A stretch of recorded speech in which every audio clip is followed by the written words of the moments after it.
It's a very warm welcome today, and warm being the operative word there, I think, to Aimee Samm. Aimee, how are you today? Welcome to the Global Travel Channel.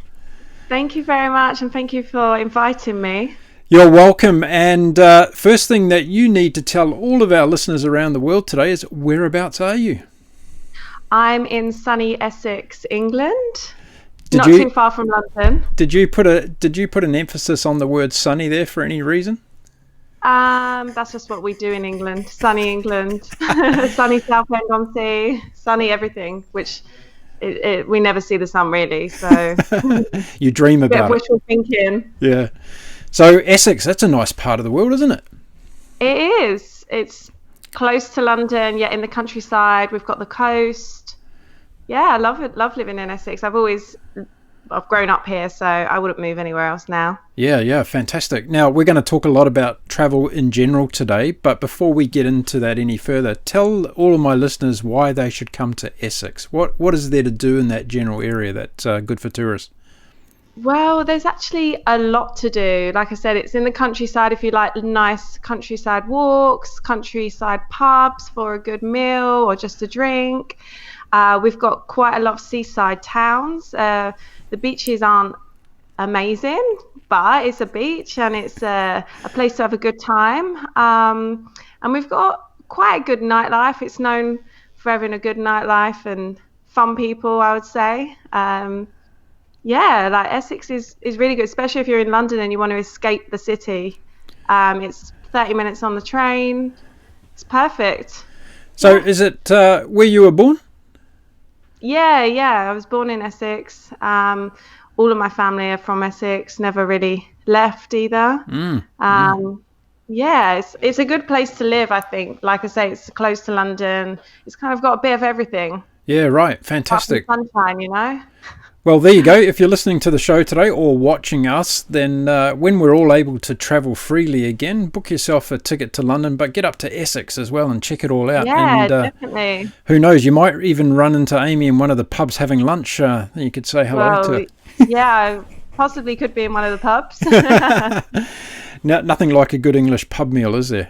Eh? No, exactly. I had someone on the show not so long ago from the US, and they were just raving about the fish and chips in a London pub that they had. It took up about 10 minutes of the show just talking about the fish and chips. Oh, wow, great. It was really funny. You can't go wrong with a bit of fish and chips. No, if you do, then it's a really bad fish and chip place, I'd say. Yeah, that's for sure.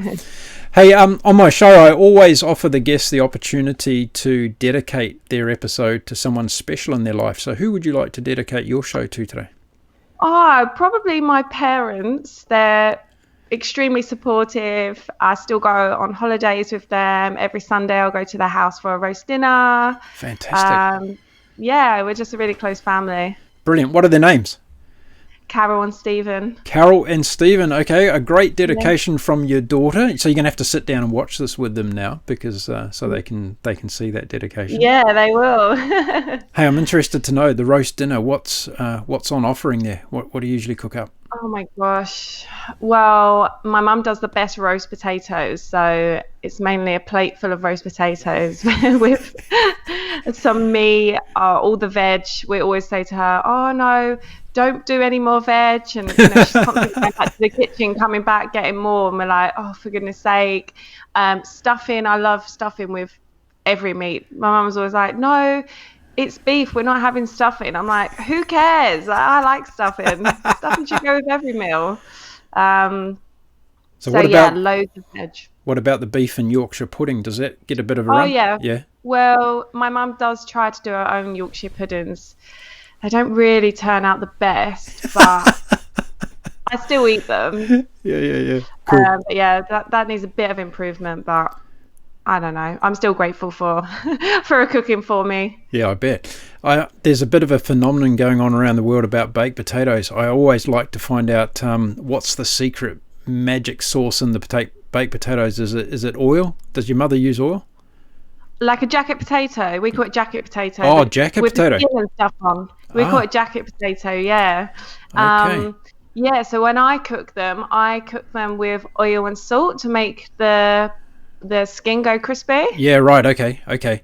So the roast potato that I was alluding to was the one where it's been peeled and it's baked in the oven, roasted in the oven with the meat. We call them roast potatoes. Ah, okay. So there we go. Yeah, so you boil them first. Yeah. Give them a shake when you drain the water. Yeah. And then put them in hot oil, like really hot oil. Oh, fantastic. Okay. Have to try that next time out. Now, you never thought you were going to come on a travel podcast and talk about baked potatoes, did you? Hey? No, I didn't. There we go. So let's get into talking about travel. Can you remember your first overseas trip? I can, and I was 11 years old. We went to Gran Canaria as a family. I don't know do you know Gran Canaria? I know it very well, yes. Yeah, one of the Spanish islands. Yep.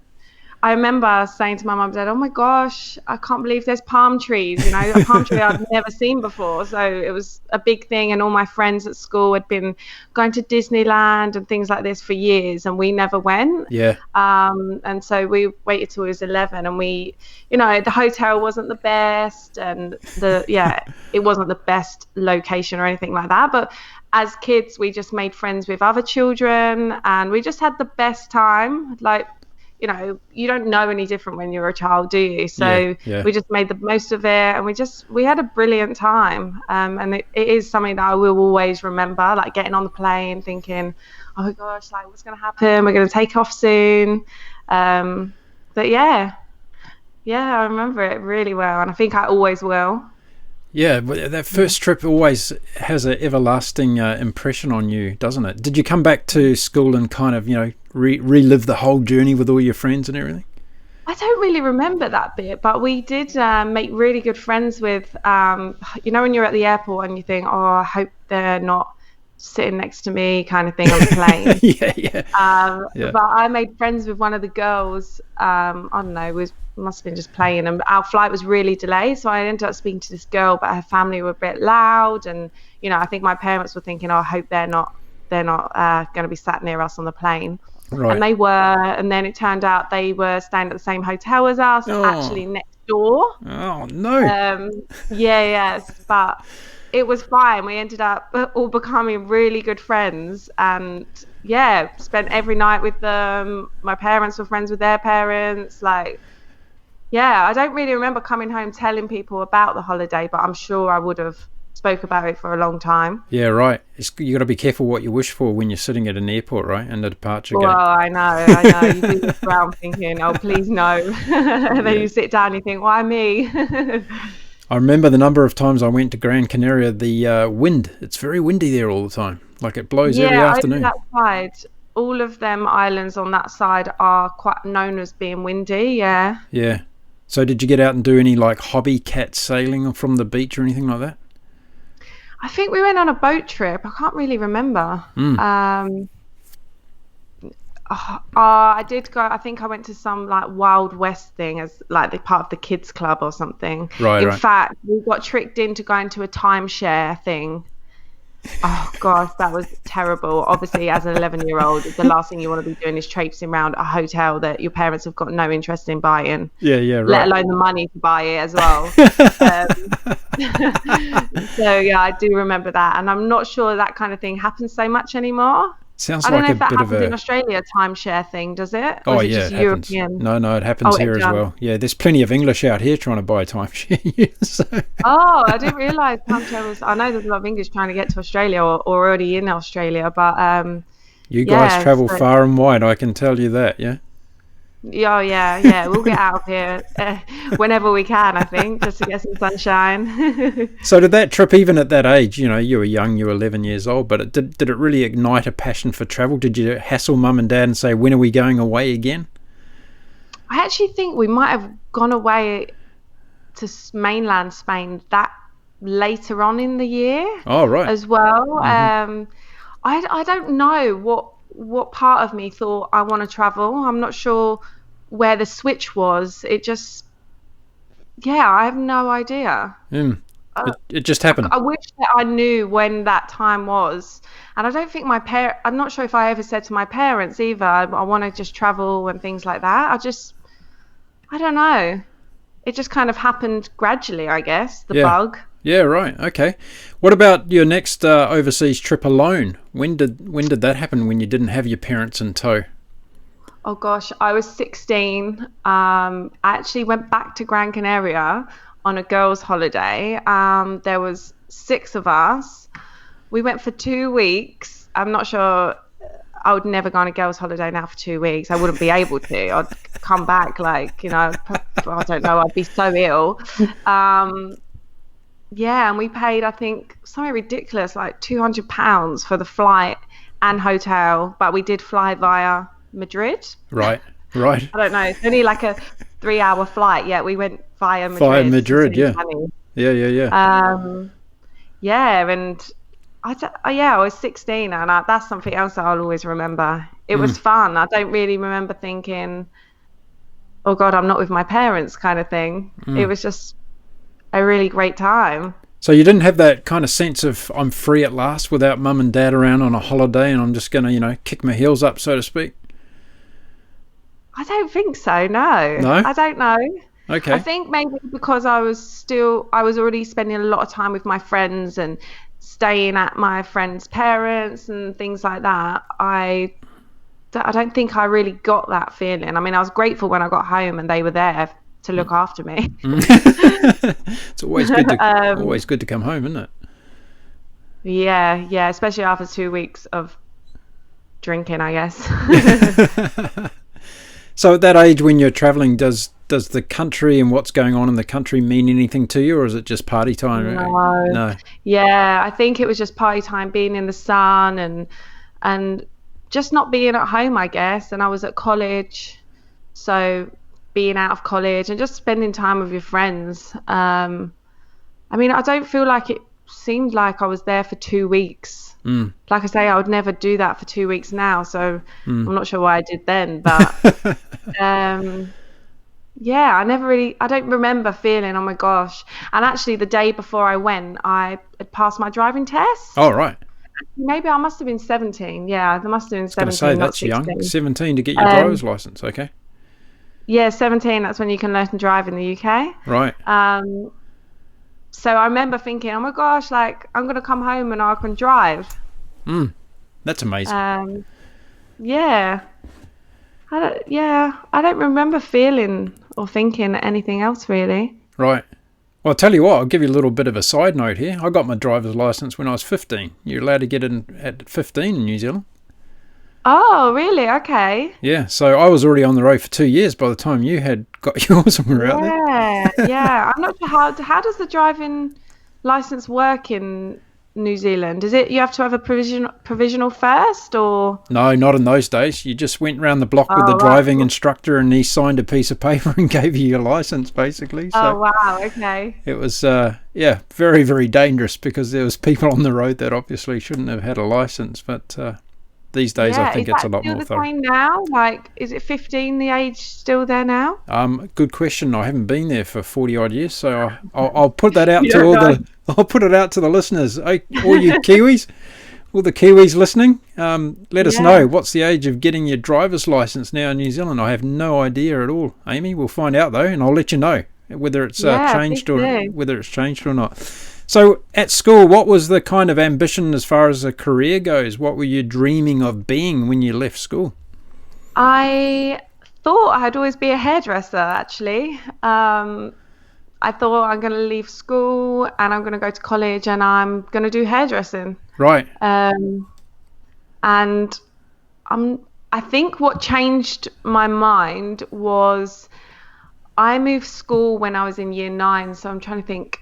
I still had 3 years left before I left school, so I moved school, which was about 25-minute drive from where I lived. Mm-hmm. So my parents used to take us there every day, and I kind of lost contact with my old school friends. Mm-hmm. And there was a college around the corner to the new school I went to, so all my friends from school were going to this college where they didn't do hairdressing. Right. So I went to this college around this corner and did travel and tourism instead. Ah, okay. So it's thanks to moving colleges that you didn't end up being a hairdresser. Yeah, I think so. I actually think unless I moved school, my life would would be completely different. And I'm so grateful that my parents wanted us to move school, because I really don't know where my life would be right now if I would have stayed. That's a sliding So doors moment, isn't it? yeah, absolutely. And it was probably the scariest thing I've ever done. I've actually got a twin brother, so we went, obviously moved schools together, so it was nice, and I'm grateful that he was with me at the time, but it was a really hard thing to do, to move school. Yeah. But yeah, like, I'm extremely grateful for it, and I'm glad it happened. Yeah, I bet. So how was it though, giving up on the dream of being a hairdresser? Were you sad at all, like, or did you just embrace this new travel and hospitality side? Yeah, I just kind of thought I can maybe go to hairdressing later in life. It's not something that I need to do now. But then it's never really happened. I still think about doing hairdressing, but reality is it's expensive to train as an adult, which I never knew that Right. it would be Yeah. at the time. So it's just never really happened, but that's okay. Well, you know what they say, right? Never say never. You never know Yeah, exactly. you never know what's going to happen in the future. So, travel and tourism. Tell us how that evolved in your life, and what happened next in the big story. Well, I am now, my best friends now are the ones that I went to travel, did my college course with. So again, I'm so grateful that I chose to do that. College, the course, it was interesting. We actually did a side course of cabin crew, and we actually went to the British Airways training centre, and did some cabin crew training while we was there. It was great. And then maybe that's what I thought, yeah, this is what I want to do. Yeah, right. I want to do this. So then as soon as I turned 18, I started applying for every airline that I could, basically. So yeah, I remember still being at college and going on interviews, and my college teachers trying to help me. But it's really difficult I always think it's difficult being young and going to any interview, because you actually don't have any experience in anything, really. So yeah, it kind of went from there, and I got a job with an airline called Zoom, which Right. was a Canadian airline which no longer exists. Right. I actually had 7 interviews before I got offered a job. Yep. So yeah, and that's where it kind of started, I think. Brilliant. So let's go back to the British Airways Training Centre. For those that are not familiar with the UK, whereabouts is that based? That was at Heathrow Airport. Okay, so at Heathrow itself. So you're really in amongst the heart of British Airways, really, at Heathrow, aren't you? Oh yeah, I mean, that's where all their cabin crew go through their training. That's where they do their interviews. It was the British Airways, that was where it all started, basically, for BA. Yeah. And just being around the crew that had their uniform on, they all looked immaculate. I just thought, yeah, I want to do this. I want, not necessarily wear their uniform, but I could wear a uniform like that. So was there anything from that experience that really, other than the uniform side of it, was there anything that really ignited your senses during that time to switch you on to, I want to do this? Was there in particular something that happened during that experience? I don't think so, but I don't remember feeling passionate about doing anything else. So I just thought, this is the route that I want to go down. I'm going to go for it. I didn't know anyone that was crew or had been crew. I'd never had conversations with people that said, you know what, go for it, it's amazing. I just felt that that's what I want to do, and I'm going to give it my all and see if I can. Yeah. So when I did, it was amazing. I was working for an airline where I didn't have to go to work very often. I was traveling the world, and I was 18 years old and getting paid for it. Yeah, magnificent, huh?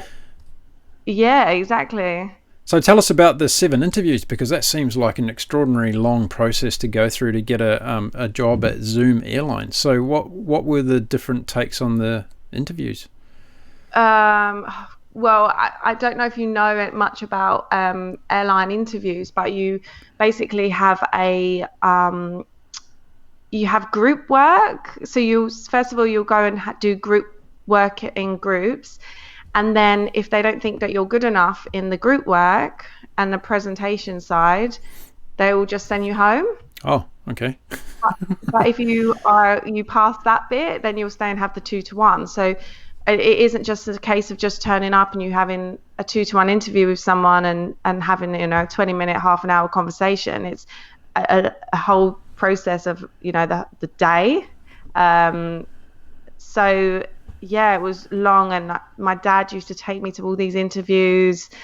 He spent, however many hours sat around airports or trying to find things to do while he waits for me to come out. And, I'd text him saying, oh, I'm through to the next bit, or you need to come and pick me up. It was hard. It was disheartening, as I think, as well, being young and turning up and there's a group of people there that you don't know that are in the same position as you, probably older as well. It's quite daunting to turn up and feel confident within yourself when actually you don't really know what you're confident in, because you don't know your skills and you don't know what you're good at yet. Yeah, that's really cool, because you're kind of looking just for your big break, aren't you? For someone to give you a go and to get you started, I guess, in terms of a career. And it sounds like you went through something that's a bit like Britain's Got Talent, where you're getting eliminated all the time and last man standing. Yeah, exactly. And I do remember feeling so nervous all the time, thinking, oh gosh. And you don't, again, like when you've never worked for an airline, or I had a job at the time, I was waitressing, but it's completely different.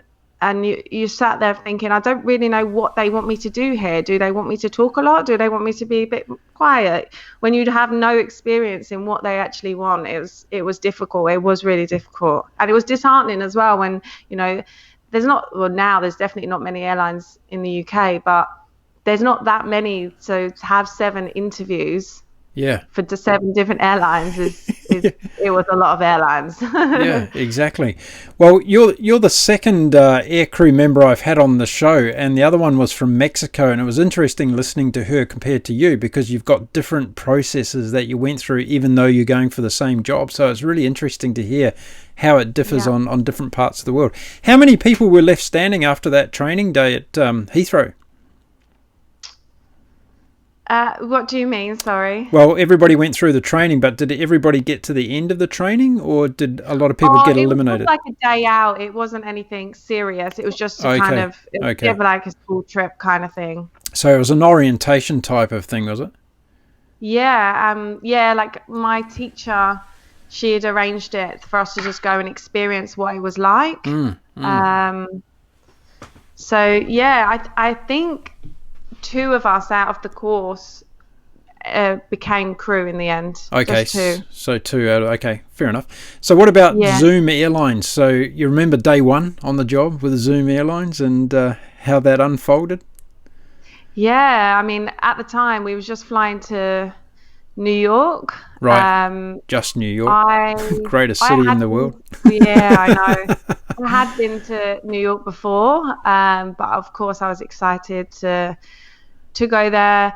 And at the time, I know that I'd been away on my own before with my friends, but to go with, I want to say adults, I was an adult, but to go with adults that are very capable of doing things on their own, it became very clear that I had to grow up extremely quick, and it's okay for me to go and get lunch on my own and things like that. Whereas before, I never would have done that. I wouldn't have been able to. Right.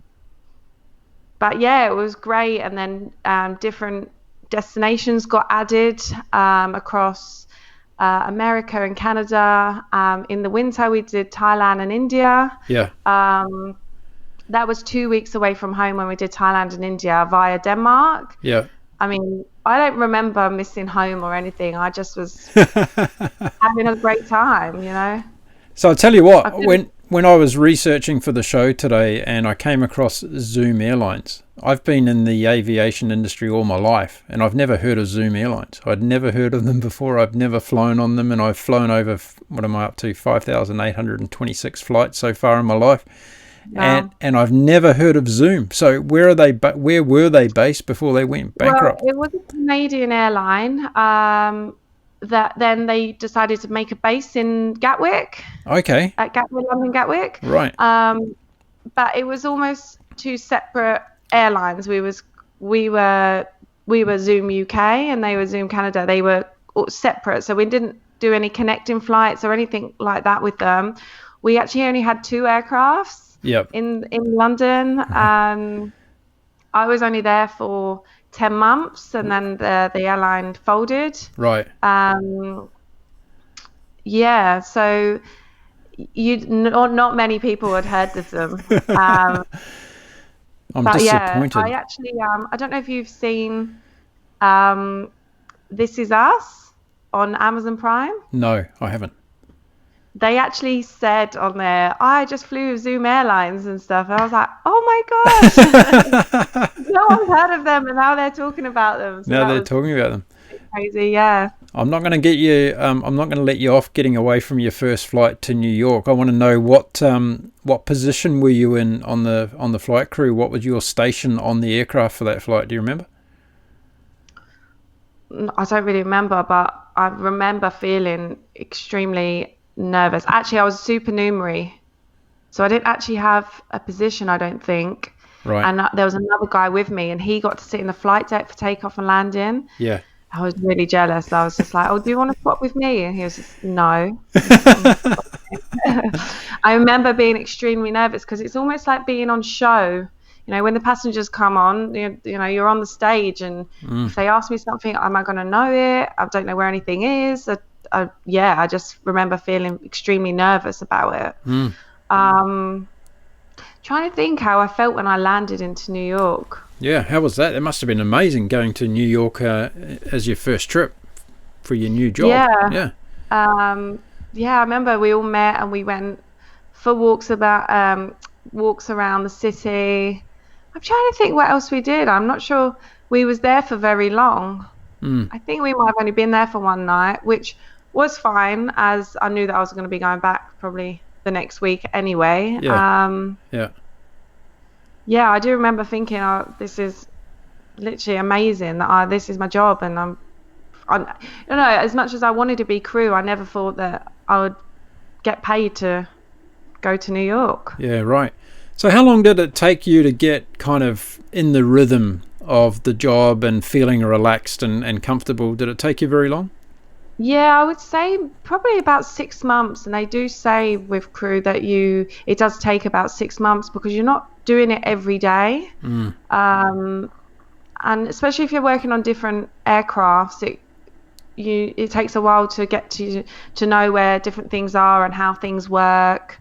And I think just feeling confident within yourself, and you know, if a passenger does ask you something or has a question about, I don't know, anything, you feel comfortable in how to answer it. Yeah, right. I just think it's just gaining confidence over them 6 months rather than anything else. Yeah. What aircraft type were you flying on back in the beginning? That was a 767. Okay. So they're a pretty cool aircraft to, back in the day they were, right? Yeah, I mean, I've never worked on a single aisle aircraft, so yeah, I feel quite lucky about that, always having like a lot of space and things. Like I sit and go to Europe now and I just look at the crew and think, how do they work with just this one aisle? What if we want to get to the other end, you know? Yeah, it's a different game, isn't it, nowadays? Absolutely. That's for sure. So you became pretty familiar with tripping around the world. So a lot of my listeners will be dying to hear you answer this question. How do you get over jet lag? Or do you get over jet lag? Okay, getting over jet lag. I definitely get jet lagged, but what I do now is say if it's a night flight and I land back in the UK in the morning, I'll always get home and have a couple of hours sleep. Yep. Drag myself up and then carry on with my day and then go to bed that night as normal. Right. And then usually I'm back on track. So that works for you, does it? You're going straight to bed, getting a couple of hours sleep, and then getting back into the day again. Yeah. Yeah, I Wow. can't push through because I feel like I get overtired Yeah. and then I need to go to sleep too early. Yeah. So then you're up at midnight or whenever, and it just doesn't work. So Okay. if I get them couple of hours when I get home to kind of catch up on the night before that you've missed, Yep. and then just get up and get outside for some fresh air, maybe a walk or shopping or anything basically to keep you out of the house. Anything around Um, nutrition that you go to? Do you take melatonin? no, Do you do cups of tea or anything like that? no, I don't actually. Yeah, I just kind of listen to my body and what my body wants to do. I go with that really.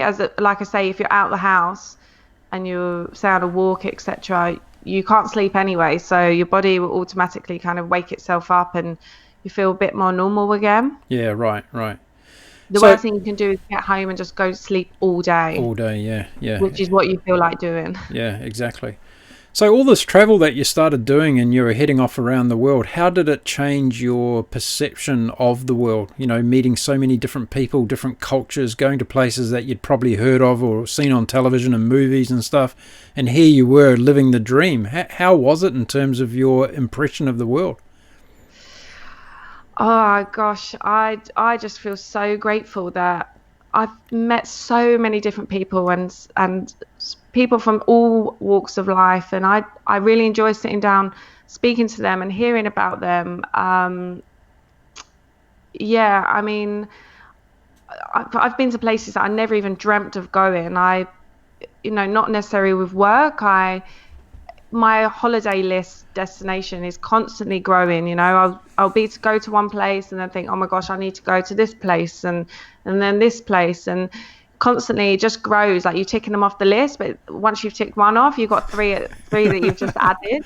Yeah, Just finding out about different cultures and understanding why people may behave in a different way or dress in a certain way. I feel like I've I'm really open to learning about people, and I do ask questions. I'm someone that does ask questions because I want to get a better understanding of things. Um, yeah, I mean, when I speak to some people that have never really left Essex, shall we say, and I just think you're missing out on so much, and even not necessarily the travel side, but even meeting new people or meeting these people that maybe from somewhere else that you've maybe never heard of or have never met anyone from there. And I just feel like travel just gives you the experience to understand other lives, I guess. I think I say it on every episode of this show that travel should be mandatory. Everybody in the world should at some stage be made to travel. Yeah, I know. Totally agree. Unfortunately, it comes at a cost, which is obviously not ideal for some people. Not if you're flying as an aircrew, it's not. I know, but I like to go on lots of holidays as well. So I guess in terms of you travelled a unique way, because not only did you travel as part of your job, you travelled as a individual as well. So when you got to the other end, no matter where you were going, you were able to go out and check out the places and all the rest of it. How long did it take you to start to grow some self-confidence as a result of that? Because as you said earlier, you were going out and having to make your own decisions on meals and everything else, and I'm sure that changed over time as well in terms of your self-confidence. Did you feel that growing quickly? Not necessarily quickly, I don't think. I mean, I when I look back to who I was back then, do feel like we're completely different people, which obviously is a good thing, I think. I'm just trying to think. I just know that, say, if my parents said to us, "Oh, you can go to McDonald's," kind of thing, I would not even want to order my own food. I would get my brother or sister to do it for me. Right. And when I think I wouldn't even do that, but now I'll fly somewhere and go on my own. It's bizarre, but it does take time, and yeah, you have to feel confident and safe as well. I think it's about feeling that it's okay to sit in a cafe on your own and get a coffee rather than having to have someone with you all the time and worry that people are looking at you, etc. So what happened in the career after Zoom folded? What did you do next? I went to work at I would say Marks and Spencer. Okay. Yeah. You know Marks and Spencer? Sure do. I worked there for a couple of months. It was a bit of a shock. I bet. I didn't want to be there. Um, it just was. I just was unhappy because that's not what I wanted to be doing. And I'm always grateful to have a job. So don't get me wrong. I was grateful, but I wasn't happy. So I was lucky, and I was only there for a couple of months before I got a phone call to say I'd got another flying job. Oh, fantastic. So you ended up back in the air again. I did indeed, and I've been there ever since. So how was that? That must have been such a elation to get that, call to say, hey, you've got this job, you're going to be back in the air again, you're not going to be trampsing into Marks and Spencer's, good brand, and we all love them, but the reality is you wanted to be at 35,000 feet, not standing in a department store, right? So must have been huge news for you, was it? Yeah, I mean, I actually found out on my first day of training at Marks and Spencer. And I just thought, oh my gosh, this is day one working at a new job, and I found out. But my training was not going to start for 2 months. Yeah. And I remember saying to the lady who was doing my training at Marks and Spencer, oh, how long do I have to give until I have to give my notice? Like, what's the notice period? Yeah. And she says to me, do you just want to go now? I was like, no, I don't want to go right now. I just want to know. So I remember that feeling. That feeling for me was, when you watch X Factor or something like that, and these people find out that they've got through to the next round or whatever. That feeling was like that for me, finding out that. I just felt, I don't know, I was so lucky. I felt really lucky. Lots of people from Zoom had applied.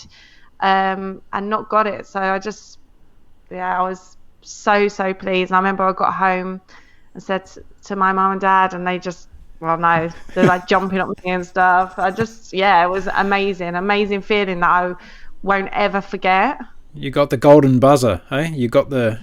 I did. You got all the good stuff. Okay, so we're not going to name the airline that you went to, because we're going to have a chat about a few things, and we don't want to incriminate anybody along that journey. So in case you're sitting out there and wanting to know what was the next airline that Aimee's working for, we're not going to say the name. You might be able to work it out though, I think.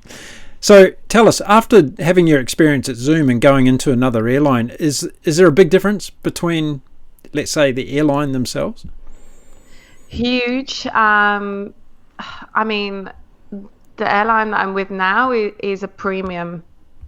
Is premium. When I was at Zoom, it was very. I don't know if in Australia they say charter. Mm-hmm. Do you know what I mean if I say charter? Yeah, absolutely. Yeah. People used to say Zoom was a charter airline, but it wasn't necessarily a charter airline. It was still long haul.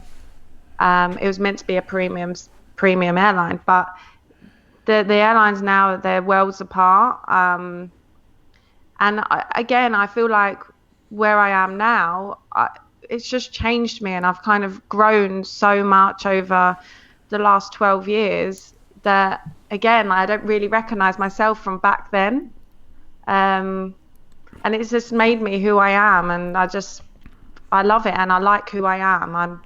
I'm happy with who I am and where I am in life, Yeah, fantastic. Now, I'm going to put myself in the shoes of the passengers, because we've all done it. We've sat on the plane, we've watched the aircrew, we've tried to work out what's going through their head. Are they checking us out? Are they trying to tell what kind of passenger we're going to be on the flight? So what's the gossip around that stuff? When people start boarding the aircraft, are you already sussing them out to see whether they could be trouble or be a good passenger? I mean, obviously we all make first impressions regardless. That goes for the passengers, for the crew, and vice versa. I mean, you can kind of gauge if someone's going to be nice, but people, unless something has happened, no one would say, oh, that, ugh, no one would moan about things. Most people just, take people for who they are, and when they get on, you just hope they're going to be nice. But obviously, you get some and you think, oh my word, this is going to be a long flight. So tell us about that, because it's interesting. It's probably a very, very difficult part of the job, because you're there and you're servicing people, your hospitality, you're making sure people are safe above everything else. I think the safety aspect of the job is the most important aspect that gets overlooked a lot by the general public who fly.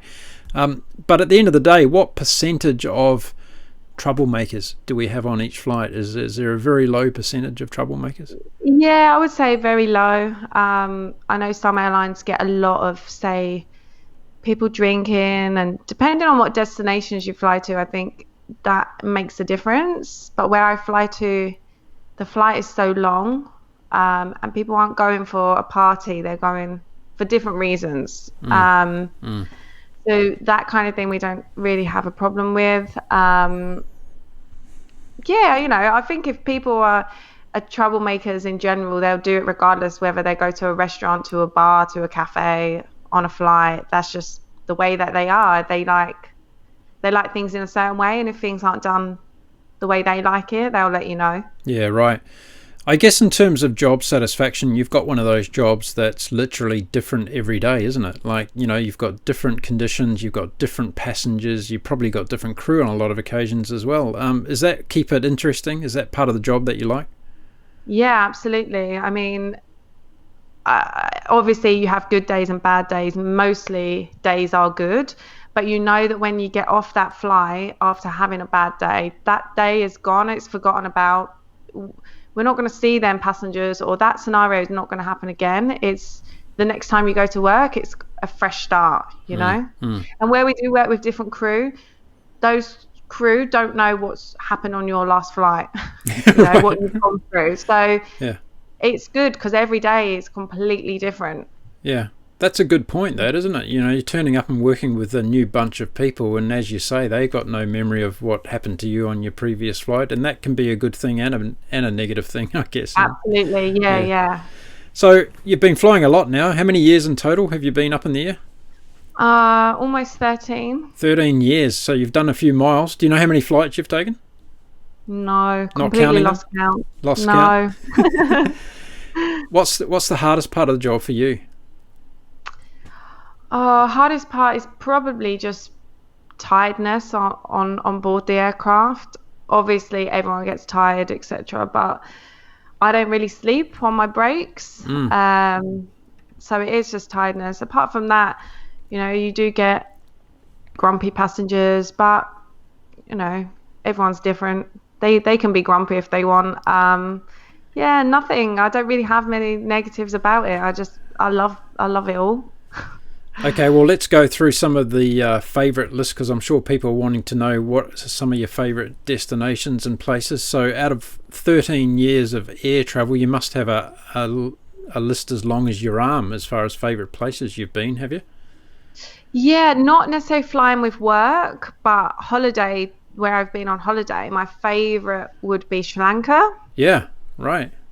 Yeah, that's amazing. Have you been? I have. What part of Sri Lanka in particular talking about? Because it's a country with a lot of contrast, actually. If that is exactly why I liked it. Yeah. For that, I felt like I'd been to maybe 4 different countries in one.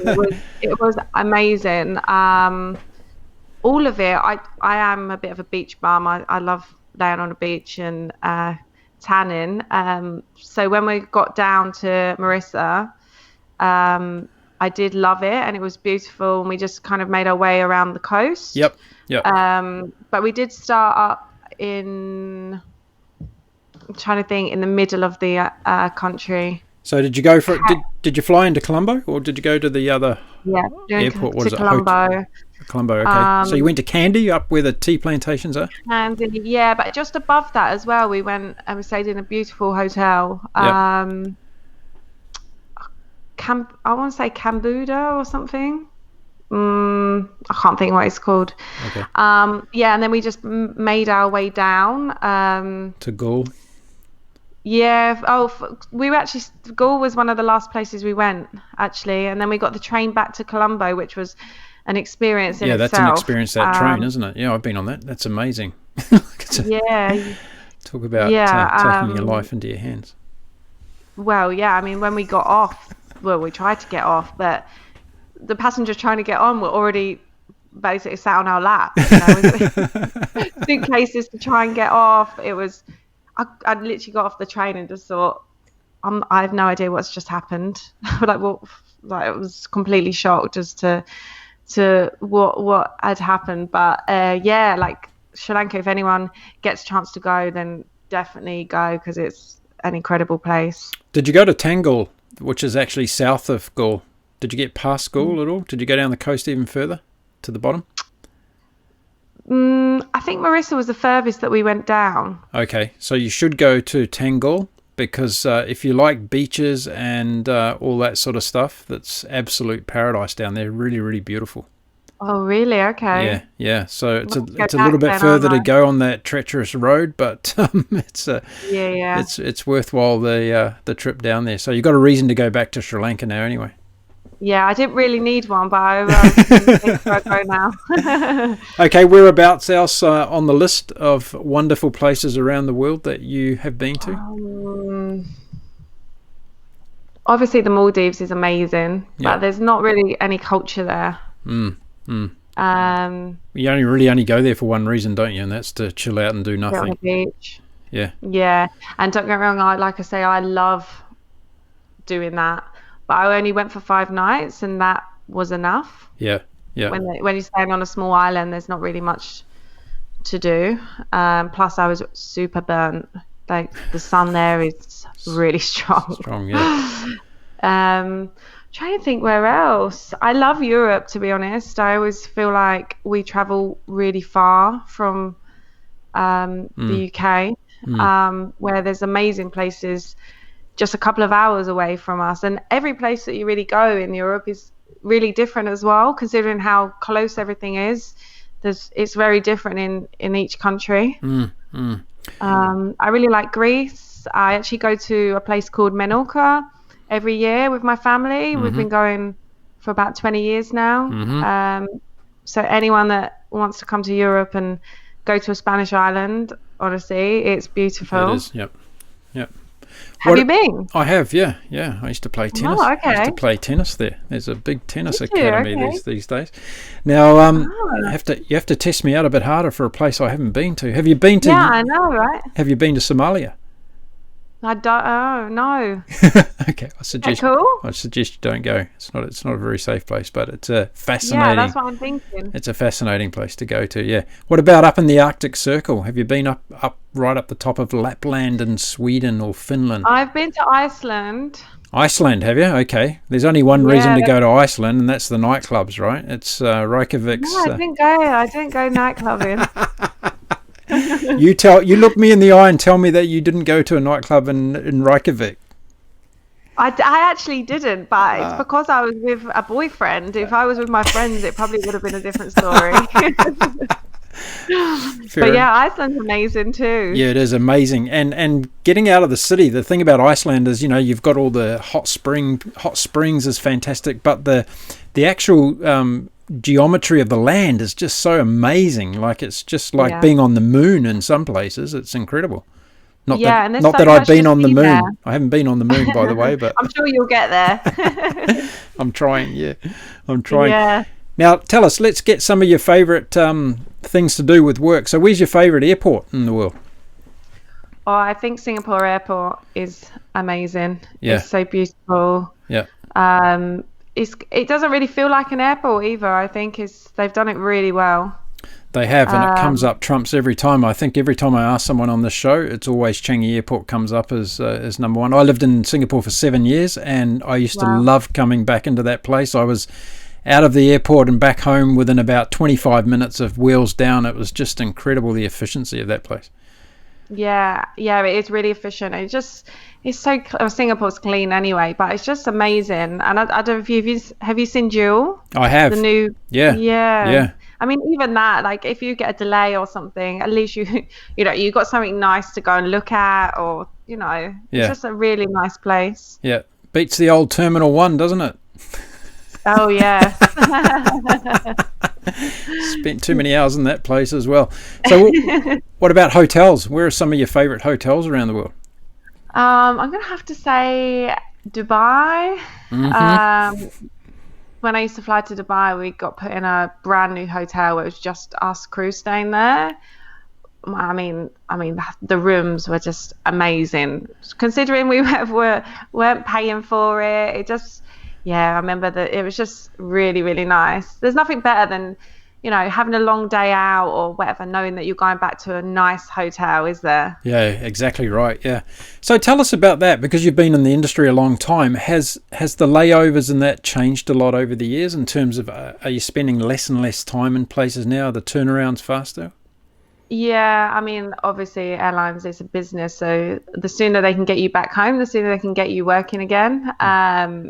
Yeah, definitely. I mean, when I was at Zoom, I took my parents with me to New York, and I think we was there for 5 nights. Wow. Like 5 nights in New York. But that's because we only had 2 aircraft, so we couldn't come back because there was no aircraft for us. Right.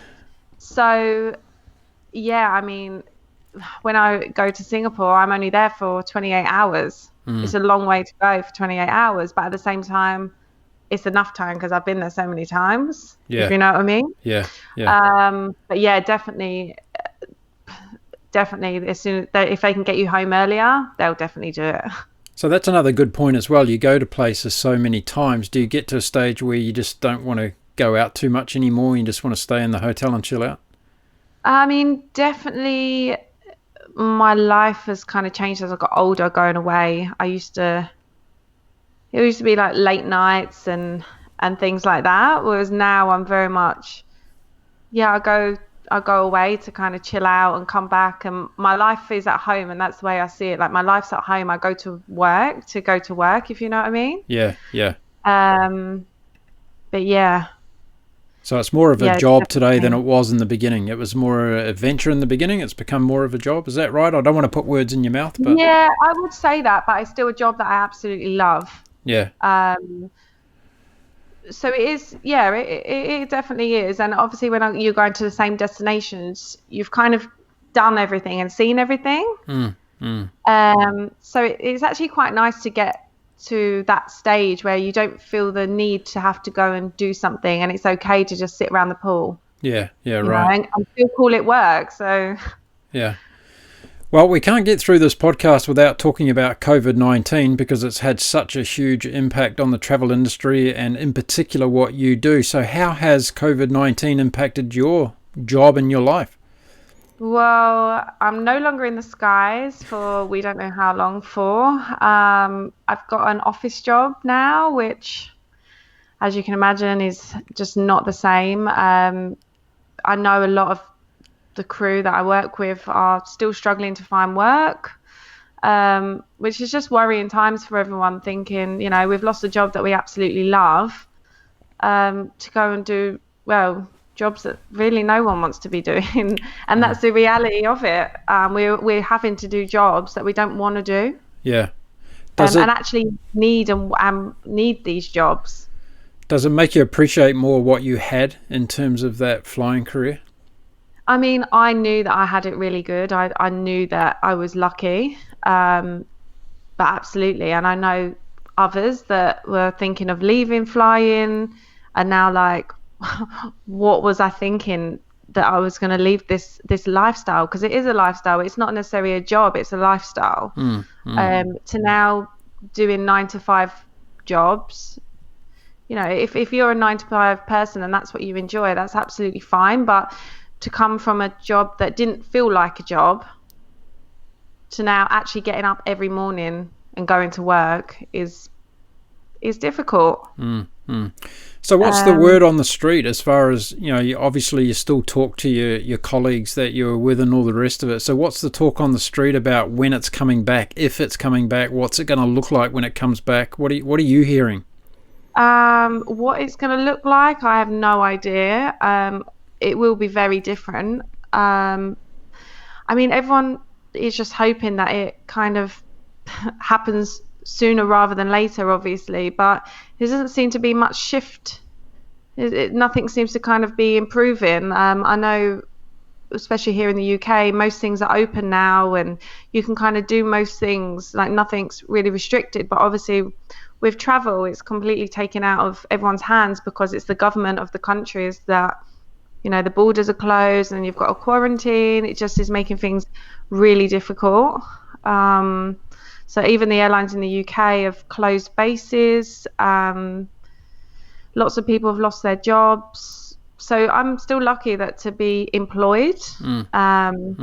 Just hoping that it kind of carries on, just everyone's just keeping their fingers crossed that we will actually go back flying. So have you been told in any way that you will be back in the air one day, or is it just open-ended at the moment? I mean, they've not said that we're not going to be in the sky. If they didn't think that we would be, then I'm sure they would have got rid of us already. So obviously they're hopeful as well as us, because if we go, then that means the airline's not really going to be in a very good position. Yeah, exactly right. So it's a case of hoping and waiting, I guess. Yeah, okay. Well, look, I guess in terms of, we try to be as upbeat and as positive as we can on this show, because I guess in terms of we're all in the same situation. We're all travellers. We all want to be out there again and getting around the world.